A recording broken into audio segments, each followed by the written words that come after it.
இப்ப இறந்து போயிருக்கக்கூடிய கவுண்டமணி அவரோட மனைவி சாந்தி அவங்க பீரோல கட்டுக்கட்டா இருந்த பணத்தை பார்த்துட்டு கவுண்டமணி அவர்களே மிகப்பெரிய அதிர்ச்சிக்குள்ளாயிருக்காராம். அவரோட விவரத்தை அந்த வெளில பார்க்க போறோம். கடந்த வாரம் நகைச்சுவை நடிகர் கவுண்டமணி அவரோட மனைவி சாந்தி உடல்நலக்குறைவு காரணமா காலமாயிட்டாங்க. அவங்களுக்கு வயசு 67. சொல்லப்போனா இவங்களோட திருமணம் ஒரு காதல் திருமணம் தான். திருமணத்துக்கு அப்புறமா தன்னோட மனைவிய ஒரு அதிர்ஷ்டசாலியா தான் கவுண்டமணி பார்த்திருக்காரு. சொல்லப்போனா ஒரு லக்கி சாம் அப்படின்னு நினைச்சிருக்காரு. அது காரணம் என்னன்னா 80s 90ஸ்ல அவருக்கு பல படங்கள் வாய்ப்பு வந்தாலும் ஆரம்பத்துல பெருசா முன்னேற்றம் அடைய முடியல. சில நேரங்கள்ல படங்கள்ல சரிவு ஏற்படுத்தியிருக்குது. தான் மனைவியை திருமணம் பண்ணதுக்கு அப்புறமா சினிமா வாழ்க்கையில அவர் மிகப்பெரிய ஏற்றத்தை சந்திச்சிருக்காரு. கவுண்டமணி அப்புறம் செந்தில் இவங்க 2 பேரும் கொடி கட்டி பறந்தது எல்லாமே இவரோட திருமணத்துக்கு அப்புறம் தான். தன்னோட மனைவி வந்ததுக்கு அப்புறம் தான் தனக்கு இப்படிப்பட்ட ஒரு அதிர்ஷ்டம் வந்திருக்கு அப்படிங்கிறத அவர் முழுசா நம்பினாராம். அது போக தாங்கிட்ட ஒரு சென்டிமெண்ட்டும் இருக்குது. என்னதான் லட்ச லட்சமா கோடி கோடியா சம்பாதிச்சாலும் வெளில போகும்போது தான் மனைவி கையில ஒரு ₹50 ₹100 வாங்கிட்டு போறதையும் வழக்கமா வச்சிருந்திருக்காரு.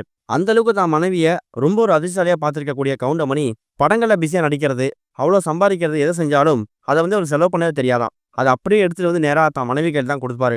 வீட்டுக்கு தேவையான எந்த விஷயம் வந்தாலும் சரி கணக்கு வழக்கு எல்லாத்தையுமே கவுண்டமணியோட மனைவி சாந்தியா பார்த்துருந்துருக்காங்க. அவங்க இறந்து போற வரைக்கும் கூட தன்னோட படங்கள் மூலியம் அவருடைய பணத்தை கூட அவங்கள்ட்ட தான் கொடுத்துருக்காரு.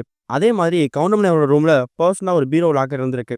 அந்த பீரோ லாக்கர்ல எப்போதுமே ஒரு சில பல லட்சங்கள் வச்சிருப்பாராம். அவர் வீட்டுக்கு யாராவது உதவின்னு கேட்டாலோ, இல்ல சினிமால நலிவடைந்த கலைஞர்கள் அவங்க வீட்டுல பொண்ணுக்கு பையனை கல்யாணம், கல்யாணத்துக்கு திருமணத்துக்கு உதவி தேவை தேவைப்படுது அப்படின்னு கேட்டாலோ கொஞ்சம் கூட யோசிக்காம தான் மனைவியை விட்டு அந்த பீரோல தான் பணத்தை கொடுக்க சொல்லுவாராம். அடிக்கடி பேங்க் போறது, அமௌண்ட் டிரான்ஸ்ஃபர் பண்றது அப்படின்னு இல்லாம தான் வீட்டுல பீரோல கூடிய பணத்தை எடுத்து தான் மனைவி கையால வரக்கூடியவங்களுக்கு கொடுக்க சொல்றது, உதவி செய்ய சொல்றத கவுண்டமணி வழக்கமே வச்சிருக்காரு. அதனால பணம் அப்படிங்கிறது ஒரு வீட்டு பீரோல எப்பவுமே இருந்துகிட்டே இருக்குமா. அதுவும் குறிப்பா உதவி செய்யறதுக்காக மட்டுமே. இன்னொரு பக்கம் தன்னோட கணவர் சம்பாதிச்சவர்களுடைய பணங்கள் எல்லாத்தையும் பீரோ லாக்கர்ல பத்திரப்படுத்தி வைக்கிறது மனைவியோட தொடர்ச்சியா வழக்கமாக இருந்திருக்கு. கவுண்டமணி அவர்கள் கடைசியா நடிச்ச திரைப்பட சம்பளத்தை கூட மொத்தமா எடுத்து தன் மனைவி கையில் தான் கொடுத்திருக்காரு.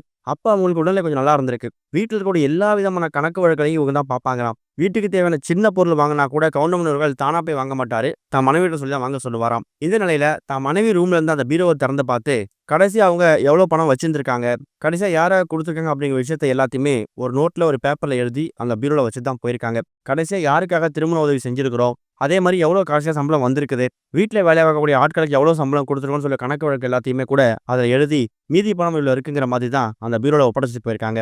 இதை பார்த்துட்டு சாகக்கூடிய அந்த நிலைமையில கூட தன்னோட கணவர் கஷ்டப்படக்கூடாது, அவருக்கு எந்த விதமான தொந்தரவும் கொடுத்துடக்கூடாது அவங்க செஞ்ச வேலையை பார்த்துட்டு கவுண்டமணி அவர்கள் தேம்பி தேம்பி அழ ஆரம்பிச்சிட்டாராம். இப்படிப்பட்ட ஒரு மனைவி யாருக்கு கிடைக்குங்கிற மாதிரி ரொம்ப எமோஷனலா ஃபீல் பண்ண ஆரம்பிச்சிட்டாராம்.